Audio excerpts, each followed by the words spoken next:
തേങ്ങ പിടിക്കുന്ന തെയ്യ തെങ്ങല്ലേ എവിടെ വീടപ്പോ? ഞാൻ ജനിച്ചതല്ല കർണാടകയിൽ. അപ്പോ കർണാടക ഇവിടെ വന്നത് മംഗലം കഴിഞ്ഞിട്ട് ഇങ്ങോട്ട് വന്നത്. അല്ല, ഞാൻ കാസർഗോഡ് സോഷ്യൽ മീഡിയ ഇൻഫ്ലുവൻസർ ജീവൻ ഒടുക്കിയ നിലയിൽ ആദൂർ സ്വദേശി രേഷ്മയാണ് മരിച്ചത്. ചിന്നു പപ്പു എന്ന പേരിലാണ്. എല്ലാവർക്കും നമസ്കാരം. ചിന്നു പാപ്പു എന്നറിയപ്പെടുന്ന രേഷ്മ, ഈ കുട്ടി സ്വയം ജീവനൊടുക്കി എന്നാണ് ന്യൂസ് വരുന്നത്. എന്നാലും അതിൽ ദുരൂഹതകളുണ്ട്.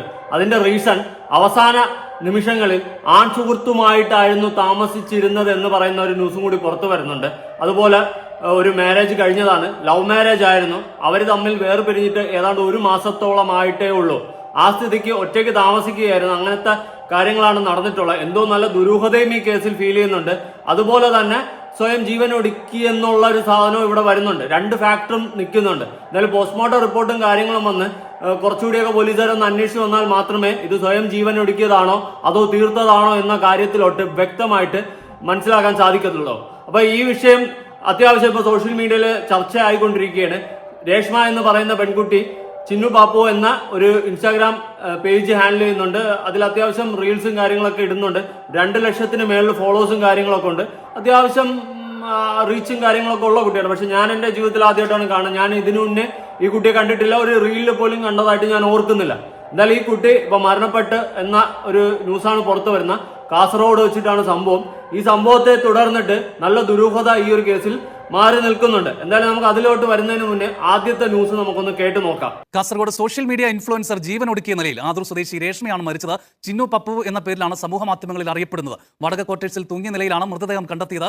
മനു മാത്യു ചേരുകയാണ്. മനു, പ്രാഥമികമായി അറിയുന്നത് എന്തൊക്കെയാണ്? അനൂപ്, ഇന്ന് ഉച്ചയോടുകൂടിയാണ് ഈ ചിന്നു പപ്പു എന്നറിയപ്പെടുന്ന രേഷ്മ 24 വയസ്സുകാരി ജീവനൊടുക്കിയ നിലയിൽ കണ്ടെത്തിയത്. ഇവരുടെ ആദൂരിലെ ക്വാർട്ടേഴ്സിൽ തൂങ്ങി മരിച്ച നിലയിലാണ് കണ്ടെത്തിയത്. നിലവിൽ പോലീസ് അസ്വാഭാവിക മരണത്തിന് കേസ് രജിസ്റ്റർ ചെയ്തിട്ടുണ്ട്. ഈ കാസർഗോഡ് ഭാഷ ഉപയോഗിച്ചുകൊണ്ട് സമൂഹ മാധ്യമങ്ങളിൽ ഏറെ പ്രശസ്തിയായ പെൺകുട്ടിയാണ്. ഈ പെൺകുട്ടിക്ക് കഴിഞ്ഞ ദിവസങ്ങളൊന്നും തന്നെ വലിയ രീതിയിൽ എന്തെങ്കിലും ബുദ്ധിമുട്ടുള്ളതായി വീട്ടുകാരോടോ അല്ലെങ്കിൽ സുഹൃത്തുക്കളോ പ്രകടിപ്പിച്ചതായി നിലവിൽ അറിവില്ല എന്നുള്ളതാണ്. പക്ഷേ അതിനിടെ എങ്ങനെയാണ്, എന്തുകൊണ്ടാകാം ഈ മരണം ഉൾപ്പെടെയുള്ള കാര്യങ്ങൾ പരിശോധിക്കേണ്ടതുണ്ട്. അതിന്റെ ഭാഗമായിട്ടാണ് ഇപ്പോൾ പോലീസ് അസ്വാഭാവിക മരണത്തിന് കേസ് രജിസ്റ്റർ ചെയ്ത് അന്വേഷണം നടത്തുന്നത്. ഏതായാലും ഉച്ചയോടുകൂടിയാണ് ഈ വാർഡ് ക്വാർട്ടേഴ്സിൽ തൂങ്ങി മരിച്ച നിലയിൽ ഈ 24 വയസ്സുള്ള രേഷ്മയെ കണ്ടെത്തിയത്. ഓക്കെ, രേഷ്മ എന്ന് പറയുന്ന ഈ പെൺകുട്ടിക്ക് വെറും 24 വയസ്സാണ്. 24 വയസ്സെന്ന് പറയുമ്പോൾ അധികം വലിയ പ്രായമൊന്നുമല്ല. നമ്മളെ ചോരത്തിളപ്പിന്റെ ഒരു പ്രായം തന്നെയാണ്. എന്തായാലും ഈ രേഷ്മ ഒരു കല്യാണം കഴിച്ചിട്ടുണ്ടായിരുന്നു ഇതിനു മുന്നേ. ആ വ്യക്തിയുമായിട്ട് പ്രണയ വിവാഹമായിരുന്നു. അതിനെ തുടർന്ന് കഴിഞ്ഞ 1 മാസത്തിന് മുന്നെയാണ് ഇവർ വേർപിരിഞ്ഞിട്ടുള്ളത്. അതിനുശേഷം ഈ രേഷ്മ ഒറ്റയ്ക്ക് താമസിക്കുകയായിരുന്നു. എന്നാൽ ഇപ്പോൾ ലേറ്റസ്റ്റ് ആയിട്ട് അറിയാൻ സാധിച്ചിട്ടുള്ളത് ഒരു ആൺസുഹൃത്തുമായിട്ട്, ഒരു കാമുകനുമായിട്ട് താമസിക്കുകയായിരുന്നു എന്നുള്ളൊരു ന്യൂസ് കൂടിയാണ് പുറത്തു വരുന്നത്. എന്നാൽ ബന്ധുക്കൾക്കോ വീട്ടുകാർക്കോ ഈ രേഷ്മയ്ക്ക് ഇങ്ങനെ ഒരു മാനസിക സംഘർഷണം ഉള്ളതായിട്ടോ ഒന്നും അവർക്ക് അറിയത്തില്ല. ലാസ്റ്റായിട്ട് രേഷ്മ ഒരു 6 ദിവസം മുന്നേ ഇൻസ്റ്റാഗ്രാമിൽ പോസ്റ്റ് വരെ ഇട്ടിട്ടുണ്ട്. സ്റ്റോറിയെ പറ്റിയിട്ട് എനിക്കറിയില്ല. ഞാൻ ലേറ്റസ്റ്റ് ആയിട്ട് ചെക്ക് ചെയ്ത സമയത്ത് സ്റ്റോറിയോ കാര്യങ്ങളോ ഒന്നും ഞാൻ കണ്ടിട്ടില്ല. എന്നാൽ 6 ദിവസം മുന്നേ ആയിരുന്നു അവസാനമായിട്ട് ഒരു പോസ്റ്റ് ഇട്ടിട്ടുള്ളത്. എന്തായാലും നമുക്ക് ആദ്യം ഈ ചിന്നു പാപ്പു എന്ന അക്കൗണ്ട് നമുക്കൊന്ന് നോക്കാം. 2,08,000 ഫോളോവേഴ്സ് ഉണ്ട്. അങ്ങോട്ട് 985 ഫോളോയിങ് ചെയ്യുന്നുണ്ട്. ഒരുപാട് റീൽസ് ഉണ്ട്. ഈ വെജിറ്റബിൾസ്, ഫ്രൂട്ട്സ്, അങ്ങനത്തെ എന്തൊക്കെയോ പരിപാടികൾ, പിന്നെ കുറെ പ്രൊമോഷൻസ് കാര്യങ്ങൾ ഒരുപാടുണ്ട്. കാസർഗോഡുകാരിയാണ്. നല്ല അത്യാവശ്യം ഫോളോവേഴ്സും കാര്യങ്ങളൊക്കെ ഉണ്ട്. വീഡിയോസിന് നല്ല റീച്ച് ഉണ്ട്. 7 ലക്ഷം 5 ലക്ഷം ഒക്കെ വെച്ചിട്ടാണ് ഓരോ വീഡിയോസിന് റീച്ചും കാര്യങ്ങളൊക്കെ ഉള്ളത്. എന്തായാലും ഞാൻ പ്രൊഫൈലിൽ ചെക്ക് ചെയ്ത സമയത്തുള്ള 1-2 റീല് ഞാൻ ആദ്യം ഒന്ന് കൊടുക്കാം. ആദ്യം ഒരു റീല് കാണാം. തേങ്ങ പിടിക്കുന്ന തെയ്യ തെങ്ങല്ലേ എനിക്ക് മജയുണ്ട്. സുന്ദരി ഹേ ഗൈസ്, അപ്പൊ കുറച്ച് പല മീന് കിട്ടീന്. എന്റെ വീട്ടിൽ ഇനി പല മീൻ എന്ന് പറയും. ഇരിക്കുന്ന പലയല്ല ഇത് മീൻ തന്നെ പറയുന്ന ഒരു പേര്. എന്റെ വീട്ടിൽ അങ്ങനെ പറയില്ല, എനിക്കറിയില്ല. പിന്നെ പുറത്തെന്ത് പറയുന്നത്. അപ്പൊ ഇതിനെ നല്ല മജയില ഫ്രൈ ആക്കിയിട്ട് എടുത്തെങ്കിൽ എന്താ ബാ. അപ്പൊ ഇല്ല ഗൈസ്, ആ മീൻ കാണാൻ ഇങ്ങനെയൊക്കെ ഉണ്ടാകുന്ന മീൻ ഓൾറെഡി മുറിച്ചിട്ടല്ല. അതിന് വേണ്ട മസാല എന്ന് പറഞ്ഞാൽ നല്ല പുളിയുള്ള മാങ്ങാക്കിയത്, പിന്നെ ചെറിയ ഉള്ളി, പച്ചമുളക്, ഇഞ്ചി, വെള്ളുള്ളി, പുതിന, മല്ലിച്ചപ്പ്, പിന്നെ ഇടിമുളക്, പിന്നെ കല്ലുപ്പിടാൻ മറന്നുപോയി. നല്ല കട്ടിയിലെ പേസ്റ്റ് അരച്ചിട്ടെടുക്കാം. നല്ല പാങ്ങലാക്കാം. അരച്ചിട്ട് മീനിനെ പാങ്ങല കുഴക്ക ഒരു പാത്രത്തിലിട്ടിട്ട് കുഴക്കുന്ന മീൻസ് ഇങ്ങനെ ഞൗണ്ടിട്ടായിട്ട് നമ്മൾ മഞ്ഞപ്പൊടിയും പിന്നെ കുറച്ച് കുരുമുളകിന്റെ പൊടിയും, കുരുമുളക് പൊടി ഭയങ്കര ഇഷ്ടമൊക്കെ, പിന്നെ ഗരം മസാല ഇത് ഇട്ടിട്ടായിട്ട് ഒരു 10 മിനിറ്റ് നമുക്ക് മാറ്റി വെക്കാം. എന്നിട്ടായിട്ട് നമ്മളെ ഗ്യാസിൽ നമ്മളെ മീൻ കാച്ചാനുള്ള പാത്രം വെക്കാം. കുണ്ടൻ പാത്രം വെക്കാം, അല്ല ഒരു എന്തെങ്കിലും താപ്പാല ബണല എന്തെങ്കിലും വെക്കാം. നല്ല മസാലയോടെ കാച്ചിട്ട് എടുത്തിന്. പിന്നെ ലാസ്റ്റ് കുറച്ച് കിരിയാമ്പ് ചപ്പല്, പിന്നെ നമുക്ക് തിന്ന ഗൈസ്. അപ്പൊ നമ്മളെ മീൻ ഫ്രൈയുടെ നല്ല റെഡി ആയിരുന്നു. ഫ്രൈ ഒരു മസാല പോലെ, ഒരു കട്ടി മസാല എല്ലാം ഉണ്ടാകുന്നില്ല, അതേപോലെ.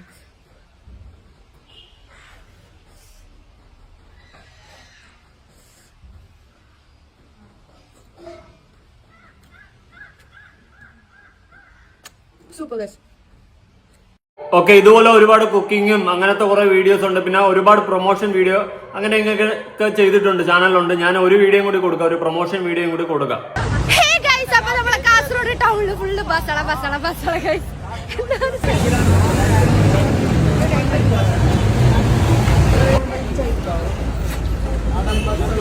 ഹേ ഗൈസ്, അപ്പൊ ചൂറ് ബസല തിക്കത്തുണ്ട്. നിങ്ങളെ നാട്ടിൽ ഇനി എന്ത് പേര് പറയുമെന്ന് ജസ്റ്റ് കമന്റ് ഇട. ബസല എന്ന് പറയും. ഇതിൽ ചിക്കൻ കറിയല്ലേ വെക്കുന്നത്, പക്ഷെ ഇന്ന് നമ്മൾ നോർമല് തേങ്ങ എല്ലാം അരച്ചിട്ടിട്ട് ഒരു കറി വെച്ചെങ്ങണ്ടേ. അതായത് ഞാൻ എൻ്റെ വീട്ടിൽ വെക്കുന്ന കാര്യം പറയുന്നില്ല. കുറച്ച് ബഗിടപ്പയർ, തക്കാളി, നീരുള്ളി, ഒരു പച്ചമുളക്. ഇനി ബഗിടപ്പയർ എന്ന് പറയും പയറിന്. അതിനെ വേഗം വെക്കുക. പിന്നെ ഇതിനുള്ള അരപ്പിന് തേങ്ങ എടുക്കുക. അതായത് എത്ര തേങ്ങ വേണോ അത്ര തേങ്ങ എടുക്കുക. പിന്നെ കുറച്ച് ജീരകം, കുറച്ച് മഞ്ഞപ്പൊടി, കൊത്തമ്പാരി പൊടി, ഗരം മസാല, പിന്നെ 4-5 മുളകില്ലേ ചുട്ടിട്ടെടുക്കുന്നുണ്ട്. പിന്നെ കുറച്ച് പുളി അനുസരിച്ചിട്ടിട്ടാൽ മതി. ഒരു പച്ചമുളക് ഇട്ടിട്ട് അതിനെ അരച്ചിട്ട് മാറ്റി വെക്കുക. പിന്നെ നമ്മളെ ബഗിടപ്പയർ വേകുമ്പോക്ക് നമ്മൾ ബസള ഓൾറെഡി മുറിച്ച് വെച്ചിട്ടുണ്ടാവുമല്ലോ. ബസള വേകാൻ കുറേ ടൈം വേണ്ട. ബസള ഇട്ട് കൊടുക്കുക. പിന്നെ കുറച്ച് ഉപ്പ്, പിന്നെ നേരത്തെ അരച്ച് വെച്ച അരപ്പ് നോക്കിയിട്ടിടാം. നിങ്ങൾക്ക് എത്ര വെള്ളം വേണോ അത്ര അനുസരിച്ചിട്ട് കൂട്ടി കൊടുക്കുക. പിന്നെ ഇതിന് കടു വറുക്കുന്നില്ലേ, വെള്ളുള്ളിയും കടും, പിന്നെ ഒരു 2 മുളക് ഇടിമുളകിനെ ഇങ്ങനെ ഇട്ടിട്ട് നല്ല അങ്ങനെ കടു വറുത്തിനാകുമ്പോൾ വേറെ തന്നെ മണം വരും. പിന്നെ കരിയാമ്പ് ചപ്പല് ഞാൻ അതിൻ്റെ മീത്തൊക്കെ ഇടുന്നത് കടു വറുത്തിട്ടായിട്ട് അതൊരു കരിയുന്ന എണ്ണയിൽ. അങ്ങനെ ഞങ്ങളെ ബസള കറിയുടെ റെഡി ആയി. നല്ല ബസളൻ്റെ തണ്ട് എനിക്ക് ഭയങ്കര ഇഷ്ടം. ഞാനിങ്ങനെ ഞം തിന്നു. അപ്പോൾ എല്ലാവരും വീട്ടിലൊന്ന് ട്രൈ ആക്കി നോക്കാം ഇതേപോലെ. അപ്പോൾ എൻ്റെ വീഡിയോ ഇഷ്ടപ്പെട്ടെങ്കിൽ ലൈക്ക് അടിക്കുക, കമന്റ് അടിക്കുക. എന്തെങ്കിലും ചോദിക്കാനുണ്ടെങ്കിൽ കമന്റിൽ ചോദിക്കുക. അപ്പോൾ ടാറ്റാ. ഓക്കെ, അങ്ങനെ ഒരുപാട് വീഡിയോസ് ഉണ്ട്. ഞാൻ പ്രൊമോഷൻ വീഡിയോ വേറെ കണ്ടായിരുന്നു, ഞാനത് ഡൗൺലോഡ് ചെയ്തപ്പോൾ മാറിപ്പോയതാണ്. ഇങ്ങനെ ഒരുപാട് പ്രൊമോഷൻ വീഡിയോയും കുക്കിംഗ് വീഡിയോ ഒക്കെയാണ് മെയിനായിട്ട് ചെയ്യുന്നത്. അപ്പോൾ ഞാൻ ഈ കുട്ടിയുടെ പ്രൊഫൈൽ ചെക്ക് ചെയ്യുന്ന സമയത്ത് വളരെ ഹാപ്പി ആയിട്ട് വീഡിയോസും കാര്യങ്ങളും ഒക്കെ ചെയ്തു പോകുന്ന ഒരു കോണ്ടന്റ് ക്രിയേറ്റർ ആയിട്ടാണ് എനിക്ക് തോന്നിയിട്ടുള്ളത്. നമ്മൾ എപ്പോഴും ഒരാളുടെ റിയൽ ലൈഫും വ്യത്യസ്തമായിരിക്കും എന്നുള്ളൊരു കാര്യം മനസ്സിലാക്കുക. ഇപ്പൊ ഈ കുട്ടിയുടെ മരണത്തിൽ ഒരുപാട് പേര് ദുരൂഹത പറയുന്നത് പോലെ തന്നെ ഇങ്ങനെയൊക്കെ ചെയ്യുമോ, ഇവരൊക്കെ വളരെ ഹാപ്പി ആയിട്ടൊക്കെ നടക്കുന്നവരല്ലേ എന്നൊക്കെയുള്ള കമന്റ്സ് ഒക്കെ ഞാൻ കണ്ടിട്ടുണ്ടായിരുന്നു. ഒരിക്കലും ഒരാളുടെ റിയൽ ലൈഫും തമ്മിൽ ഒരു മാച്ചും കാണത്തില്ല, ഒരു ബന്ധവും കാണത്തില്ല. ഞാനുള്ള കാര്യം പറയാം. ഇപ്പൊ ഞാനായാലും ഈ വീഡിയോ ചെയ്യുന്ന സമയത്താണ് നിങ്ങൾ എന്നെ കാണുന്നത് മനസ്സിലാക്കുന്നത്. ഇത് കഴിഞ്ഞു കഴിഞ്ഞാൽ എന്റെ റിയൽ ലൈഫ് വേറെയാണ്. ഞാൻ എന്റെ അഭിപ്രായങ്ങൾ, എന്റെ നിലപാടുകൾ, എന്റെ എത്തിക്സും വെച്ചിട്ട് വീഡിയോ ചെയ്യുന്നു. ഞാൻ അതിനുശേഷം എന്റേതായ രീതിയിൽ എന്റെ റിയൽ ലൈഫ് വേറെയാണ്. അതുപോലെ തന്നെ എല്ലാ വ്യക്തികളുടെ ഇവരും എന്തെങ്കിലുമൊക്കെ മാനസിക സംഘർഷങ്ങൾ ഉറപ്പായിട്ടും ഏറ്റിട്ടുണ്ടായിരിക്കണം, അല്ലെങ്കിൽ ഉറപ്പായിട്ട് ഈ കുട്ടിയെ തീർത്തതാകണം.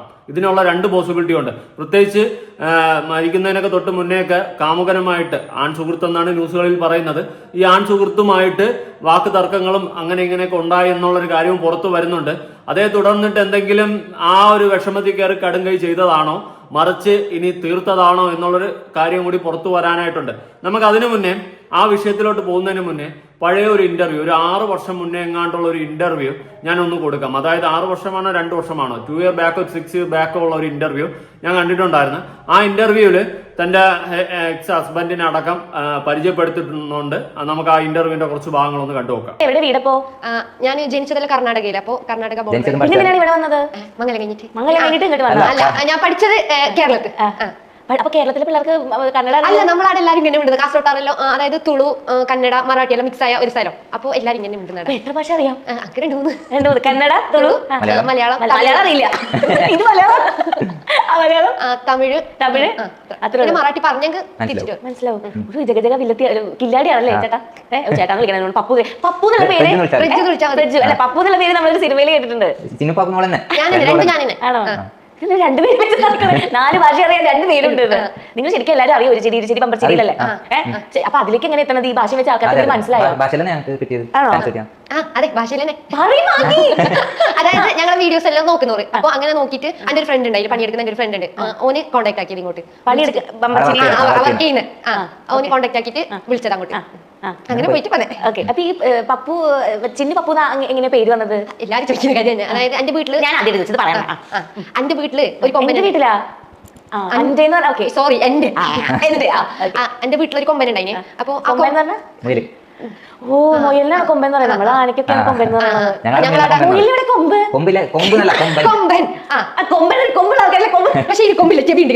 അപ്പൊ ചെവി നിങ്ങളുടെ മലയാളം ഒരു മാച്ച് ഇല്ല കേട്ടാ. കൊമ്പൻ അതിന്റെ ചില പേരാണോ കൊമ്പൻ? അല്ലല്ല, അതിനെ പറയുന്നത് അങ്ങനെ ഞങ്ങളാ. ആണല്ലേ? നിങ്ങൾ മുയൽ തന്നെയല്ലേ പറയാ? അല്ല, കൊമ്പൻ. കൊമ്പൻ എന്നാണ് പറയാ. Okay okay. അപ്പൊ അതിന് ഇട്ട പേര്. അപ്പൊ അതിന്റെ ഒന്നിച്ചിട്ട് ടിക്ടോക്ക് തുടങ്ങിയിട്ടാകുമ്പോ വെറുതെ അതിന്റെ പേര് എന്റെ കിട്ടും കൊമ്പൻ ഇട്ടു. അല്ല, പാപ്പൂന്ന്. ആ ഈ മുയലിന് പാപ്പു എന്ന് പേര് വെച്ചിട്ടുണ്ടായി. എന്റെ പൊന്നേ മൊത്തം കൺഫ്യൂഷൻ. മുയലിന് കൊമ്പൻ, കൊമ്പന്റെ പാപ്പു. യെസ്. അപ്പു ഈ പാപ്പു. യെസ്. ഈ പാപ്പു. യെസ്. എന്താ പറഞ്ഞ ഇതെന്റെ കിളിയല്ല, മുയലിന്റെ തമ്മിൽ വേറെ എന്തെങ്കിലും കിടന്നേ. ഈശ്വര, അങ്ങനെ പാപ്പൂന്ന് വന്നു. അപ്പൊ ചിന്നുവോ? ചിന്നു ഞാൻ ഓക്കെ, രേഷ്മയുടെ സംസാരം തന്നെയാണ് ഹൈലൈറ്റ് എന്ന് തന്നെ നമുക്ക് മനസ്സിലാക്കേണ്ടിയിരിക്കുന്നു. അതുപോലെ കാസർഗോഡ് സ്ലാങ്, ഞാൻ ഈ കാസർഗോഡ് ആരുമായിട്ട് സംസാരിച്ചിട്ടുണ്ട്, പക്ഷെ ഇത്രയും ടഫായിട്ട് എനിക്ക് ഫീൽ ചെയ്തിട്ടില്ല. എനിക്ക് അങ്ങനെ സംസാരിക്കേണ്ട സമയങ്ങളിൽ വന്ന സമയത്ത് ഞാൻ പലരുമായിട്ട് സംസാരിച്ചിട്ടുണ്ട്, കാസർഗോഡൊക്കെ ഉള്ള ഒരുപാട് പേരുമായിട്ട് ഞാൻ സംസാരിച്ചിട്ടുണ്ട്. പക്ഷെ എനിക്ക് ഇത്രയും ടഫായിട്ട് ഒരിടത്ത് ഫീൽ ചെയ്തിട്ടില്ല. അവരെന്റെ അടുത്ത് ചോദിച്ചിട്ടുണ്ട് ഞങ്ങൾ പറയുന്നത് മനസ്സിലാവാറുണ്ടോ എന്ന് ചോദിച്ചിട്ടുണ്ട്. എനിക്ക് അങ്ങനെ മനസ്സിലാവാത്ത രീതിയിൽ എനിക്ക് ഫീൽ ചെയ്തിട്ടില്ല. പക്ഷെ ഇവിടെ ഒരു രീതിയിലും അങ്ങോട്ട് പൂർണ്ണമായിട്ട് നമുക്ക് ഡൈജസ്റ്റ് ആവുന്നില്ല. ആ ഒരു രീതിയിലൊക്കെയാണ് സംസാരങ്ങൾ. ഈ പറഞ്ഞതുപോലെ കൊമ്പൻ എന്ന് പറയുമ്പോൾ നമ്മൾ ആനയാണ് പറയുന്നത്, അവിടെ മുയലിനെ കൊമ്പൻ എന്നൊക്കെ പറയുന്നുണ്ട്. അങ്ങനത്തെ രീതിയിലുള്ള സംസാരങ്ങൾ, ആ ഒരു സംസാരത്തിനെ തുടർന്നാണ് ഇത്രയും അവർ റീച്ച് ഉണ്ടാക്കിയതും ഹൈലൈറ്റിലോട്ട് കയറിയതും. പിന്നെ ഒരു ചിരി ഇരിച്ചിരി പമ്പർച്ചിരി ആ പരിപാടിയിലൊക്കെ പോയിട്ടുണ്ടെന്ന് തോന്നുന്നു. അതുപോലെ ഇന്റർവ്യൂ കാര്യങ്ങളൊക്കെ കിട്ടി, അത്യാവശ്യം നല്ല ഹൈപ്പിൽ നിന്നു. രണ്ടുപേരും പ്രണയിച്ചാണ് കല്യാണം കഴിച്ചിട്ടുള്ളത്. അത് തുടർന്ന് അവർ പറയുന്നുണ്ട്, നമുക്കൊന്ന് കേട്ട് നോക്കാം. കല്യാണത്തിലേക്ക് എത്തിയത് നിങ്ങൾ ലവ് മാരേജ് ആണെന്ന് ഞാൻ അറിഞ്ഞു. അപ്പൊ ചേട്ടൻ ഈ ഭാഷ മനസ്സിലായിട്ടാണോ അതോ ചേട്ടൻ ബുദ്ധിപരമായിട്ട് കളിച്ചാണോ? എന്തായാലും പറഞ്ഞാൽ മനസ്സിലാവില്ല. അപ്പൊ കാസർഗോഡാർക്ക് ഞങ്ങൾ പറയുന്ന കറ്റ് തിരിയും. മനസ്സിലാവും, എത്തിരിയും. മനസ്സിലാവും. ശരിക്കും ചേട്ടൻ കൊണ്ട് നടക്കണോ, അല്ലെങ്കിൽ മനസ്സിലാവില്ല. അപ്പൊ അങ്ങനെ എന്താ പറയാ, മുയലിനെ കൊമ്പൻ എന്ന് പറഞ്ഞില്ലേ? അപ്പൊ എനിക്ക് ഞാൻ കുറച്ച് പേര് പറയാം. അപ്പൊ അത് നിങ്ങൾ എന്താണ് പറയണേന്ന് എന്റെ അടുത്ത് പറയണം. ഓക്കെ, കൊക്കിൽ എന്താ പറയാ? കൊക്കൻ. ഞാൻ കൊച്ചാന്ന് പറയും. കൊച്ചാന്ന് പറഞ്ഞാൽ കൊച്ചാ. ആ കൊച്ചല്ല ഈ കൊച്ച, ഞങ്ങളവിടെ കൊച്ചാന്ന് പറയും. ഈ കൊച്ചന, ഈ കൊച്ചല്ല ആ കൊച്ചാന്ന്. ഞങ്ങൾ ശരിക്കും അതിന് കൊക്കിനെ പറയാം മലയാളം ഡിക്ഷണറി. പക്ഷെ ഞങ്ങളവിടെ കാസർഗോഡിലെ കൊച്ചേ വരും. അപ്പൊ നിങ്ങൾ കൊച്ചിനെ പറയാ? കുഞ്ഞി. കുഞ്ഞല്ലേ? ശരി, അങ്ങനെ ഒരു അപ്പൊ നിങ്ങൾ പറയില്ലേ കൊച്ചെന്ന്. അടുത്തത് തോരൻ. വറവ്. വറവ് നിങ്ങൾ ഞാൻ കേട്ടിട്ടുണ്ട്. വറവ് എന്നിട്ട് ബാക്കി നിങ്ങൾക്ക് വായില്ലേ? വാ ഉണ്ട്, പക്ഷെ ഞാൻ പറയുന്നില്ല. വായില്ല. വറുത്തത്. വറുത്തതല്ല, വറവ്. വറവ്. അപ്പൊ അടുത്ത സാധനമാണ് ചക്ക. Jack fruit. ചക്കിന്ന് പറയും. പിന്നെ നമ്മളവിടെ ഇതിനെ ഗുജ്ജാന്ന് പറയും. ജി ഗുജ, ചക്കന്റെ ചെറിയ ജി ഗുജ. അങ്ങനെ ബുധളക്കിലാണ് ഇങ്ങനെ ജീബൂമ്പെന്നൊക്കെ കേട്ടിരിക്കുന്നത്. ഇതൊക്കെ എവിടുന്ന ആര് ഭാഷയുടെ കൃതജ്ഞ അങ്ങനെയാണ് പറയാം. കർത്താവ് ആരാണ്? കർത്താവ് എന്ന് പ്രൊഡ്യൂസർ ആരാണ്? എന്റെ പോലെ എന്റെ വല്യമ്മ. ഒന്നും വേറെ ഇത് ആരുണ്ടാക്കിയെന്ന് അറിയില്ല. അടുത്ത സംഭവം എന്ന് പറഞ്ഞാല് പാറ്റ. പാറ്റ ഇങ്ങനെ നിലത്ത് കൂടെ പോകുന്ന പാറ്റ. നേരത്തെ നമ്മൾ ഇറങ്ങി ഇതേ പാറിക്കൊണ്ടോന്ന പാറ്റ. കൂറല്ല, പാറ്റ എന്നല്ല പറഞ്ഞേ. ഞാൻ പാറ്റാന്നാണ് പറഞ്ഞത് അല്ലേ? ഏത് പാറ്റ? ഏത് പാറ്റ? പാറ്റകൾ പലവിധം. നെൽത്തയുടെ പാറ്റ, ഞാൻ പാറ്റ വിചാരിച്ചിട്ടാ ഞാൻ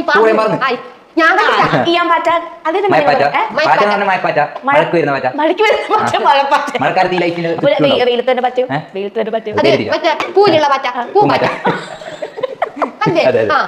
പൂവില് വണ്ട് വന്നിരിക്കാറുണ്ട്. അതേതുണ്ട് വണ്ട് നിങ്ങൾ പറയാ? അത് തെങ്ങ്. പണ്ട് പൊട്ട തിന്നില്ലേ? പൊണ്ട തിന്നത് വണ്ടറിയല്ലേ? തെങ്ങിനെ കൊല്ലുന്ന ഒരു വണ്ടുണ്ട്. അത് വണ്ടാണോ? എനിക്കറിയില്ല.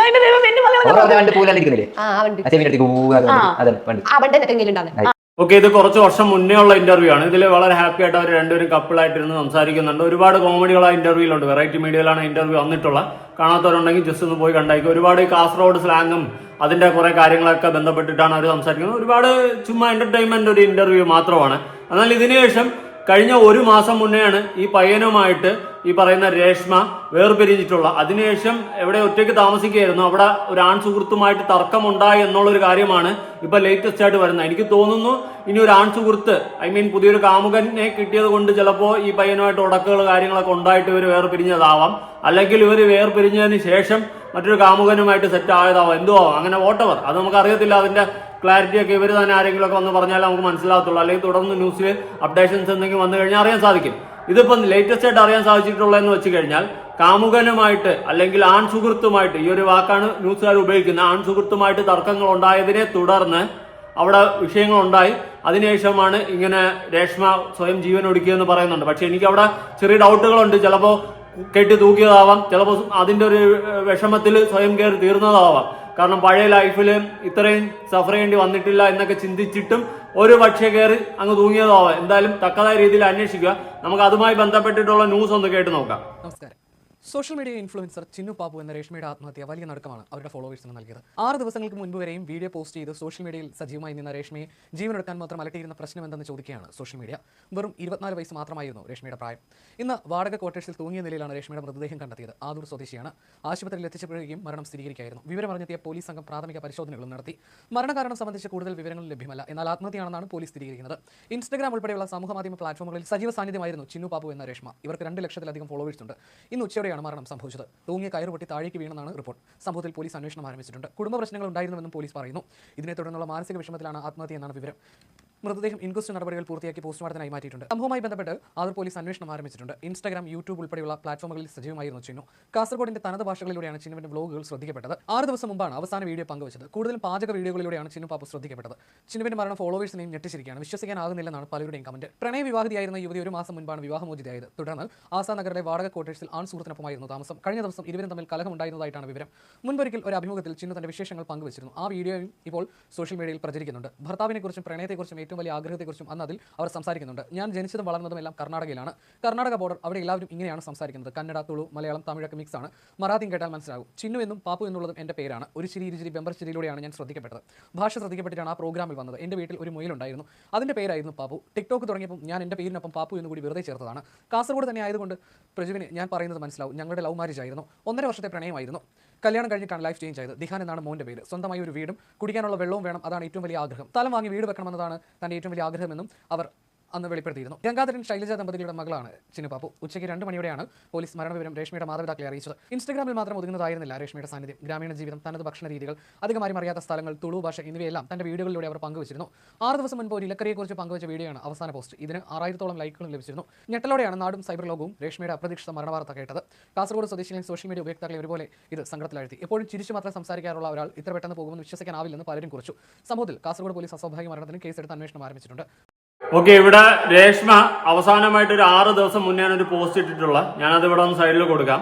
അതുപോലെ തന്നെ ഹസ്ബൻഡുമായിട്ട് വേർപിരിഞ്ഞിട്ട് 1 മാസത്തിന് പുറത്താകുന്നുണ്ട്.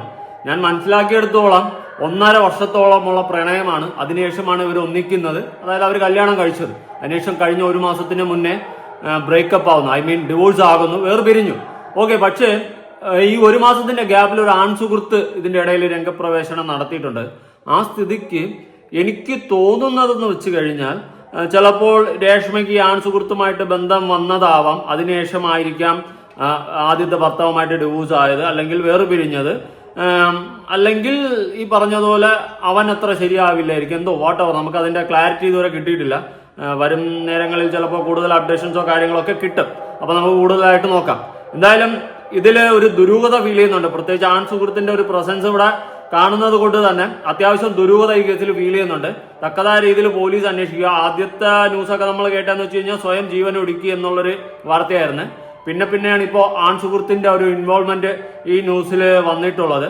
ഒരു പക്ഷെ അവൻ ഇനി എങ്ങാണ്ട് തീർത്തിട്ടോ, അവൻ അല്ലെങ്കിൽ ഈ വഴക്കിനിടയിൽ കയ്യബദ്ധം എന്തെങ്കിലും പറ്റി അങ്ങനെ പിടിച്ചു കെട്ടി തൂക്കിയതാണോ, ഒരു പിടിയുമില്ല. അങ്ങനെ നല്ല ദുരൂഹത ഈ കേസിലുണ്ട്.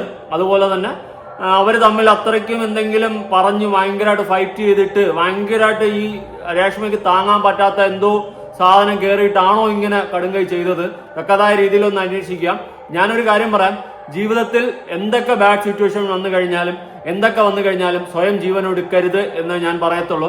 ഒറ്റ ജീവിതമേ ഉള്ളൂ. ദൈവം ആകെ നമുക്ക് തന്നിട്ടുള്ള മനുഷ്യരൂപത്തിൽ ഒരൊറ്റ ജീവിതം. ആ ജീവിതം നമ്മളങ്ങ് ജീവിച്ചു തീർക്കുക. അത് സന്തോഷമായാലും ദുഃഖമായാലും എന്നേ ഞാൻ പറയത്തുള്ളൂ. ഒരിക്കലും നമ്മൾ കടുങ്കൈ ചെയ്യരുത്. എന്ത് വന്നാലും നേരിടാനുള്ള ചങ്കുറപ്പും ചങ്കൂറ്റം ഉണ്ടാവണം എന്നേ എനിക്ക് പറയാനുള്ളൂ. അല്ലാണ്ട് എന്തെങ്കിലുമൊക്കെ പ്രശ്നങ്ങൾ വന്നു കഴിഞ്ഞാൽ ഒരിക്കലും സ്വയം ജീവൻ ഒടുക്കി തീരേണ്ടതല്ല നമ്മുടെ ആരുടെയും ജീവിതം.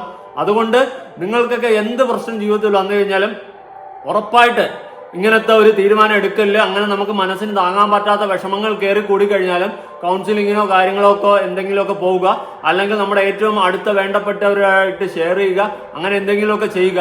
നമ്മുടെ മരണം കൊണ്ട് ഒരാള് എങ്കിലും ദുഃഖിക്കുന്നുണ്ടെങ്കിൽ അത് നമ്മൾ കാരണം ഉണ്ടാവുന്ന ഏറ്റവും വലിയൊരു വിപത്താണെന്നേ ഞാൻ പറയത്തുള്ളൂ. ഇപ്പം എൻ്റെ മരണം കാരണം എൻ്റെ വീട്ടുകാർ ദുഃഖിക്കുന്നുണ്ടെങ്കിൽ ഞാൻ കാരണം ഉണ്ടായിട്ടുള്ള ഒരു വേസ്റ്റ് സിറ്റുവേഷൻ ആണ് എൻ്റെ വീട്ടുകാർക്ക്.